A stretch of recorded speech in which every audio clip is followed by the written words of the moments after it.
Stop. Take a moment.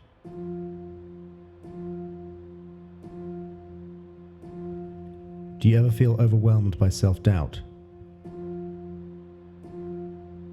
You're going to go on the journey of a person's life, involving a struggle with self-doubt we can all learn from. This person is an artist, and their dream is to introduce the world to their vision. They have a particular way of seeing the world, and they want others to see it as they do. Although they don't know it yet, their vision will change the world.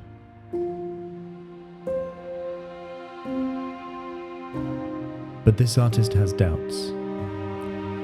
Can I really convince people of my idea? Can I really make it work? Will people ever be able to see the world the way I see it? Not all of us set out to change the world. Most of us have doubts about very normal, human things. Am I smart enough? Does my partner really like me as much as they say they do? Will I ever be successful in my career? We all have doubts, and that is healthy. The world is a complicated and often unforgiving place, and things happen beyond our control. In a world like this, doubts are only natural. But sometimes these doubts can be so overwhelming, so paralyzing. And it's here that self-doubt can become unhealthy, where we feel its weight so greatly that we end up doing nothing at all. So, how should we respond to our perfectly natural doubts? To answer that question, let's return to our artist.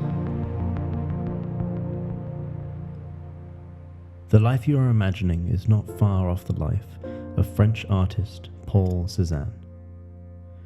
Born in 1839 in Aix-en-Provence in France, he was from a well-to-do middle-class family that never understood his decision to become a painter. Perhaps because of this, he doubted himself.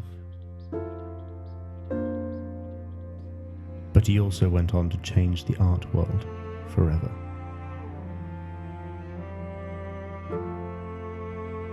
In the 1800s in France, most of the art that normal people saw was at the salons. These were the art galleries of the day, and the most prestigious of these was the Académie des Beaux-Arts in Paris. To be a successful artist, you had to exhibit there.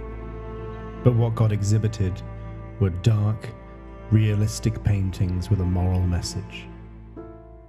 To the avant-garde impressionists, this seemed very sober and lacking in life, and so they rebelled. They rejected obsession with classical scenes, instead painting real people in their daily lives, capturing fleeting but real snapshots of life.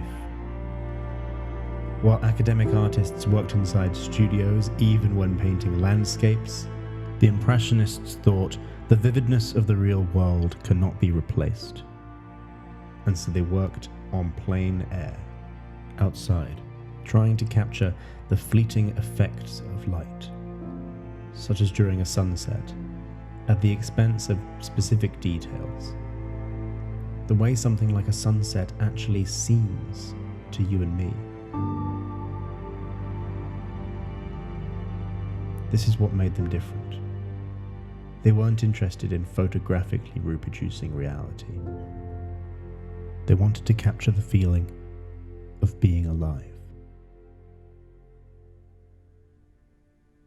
Cezanne shared the aim of the Impressionists of using painting to recreate experience rather than reality. However, he took it a step further.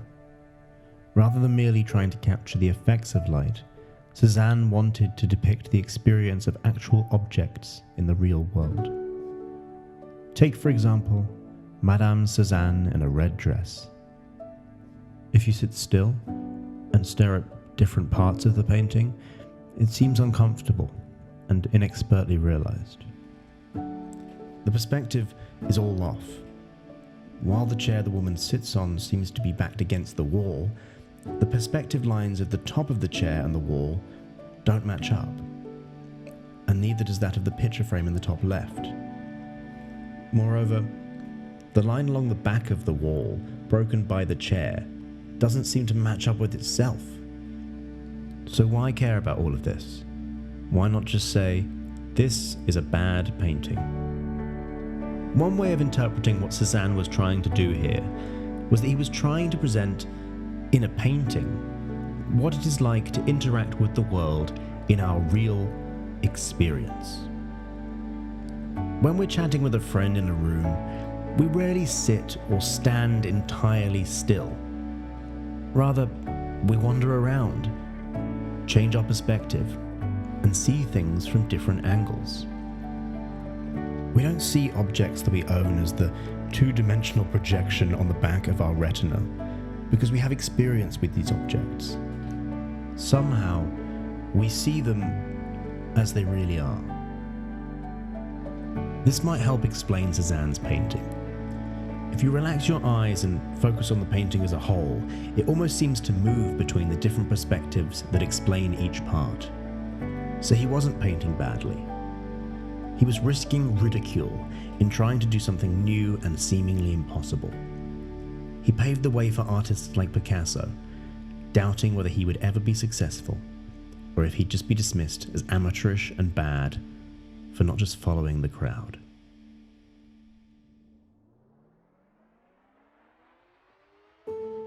Cezanne could have chosen the safe option, the simple, easy life, but he chose to take the risks, despite the doubts. He chose to face the ridicule, and for his efforts, he is known as one of art's greatest innovators.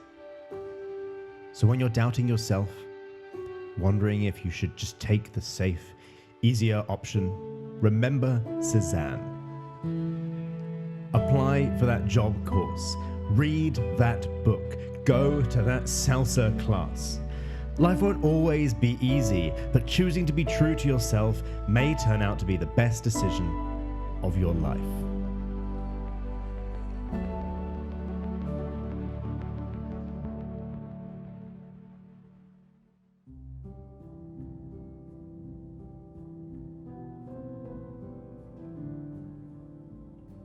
This video was produced in collaboration with the Carnegie Foundation.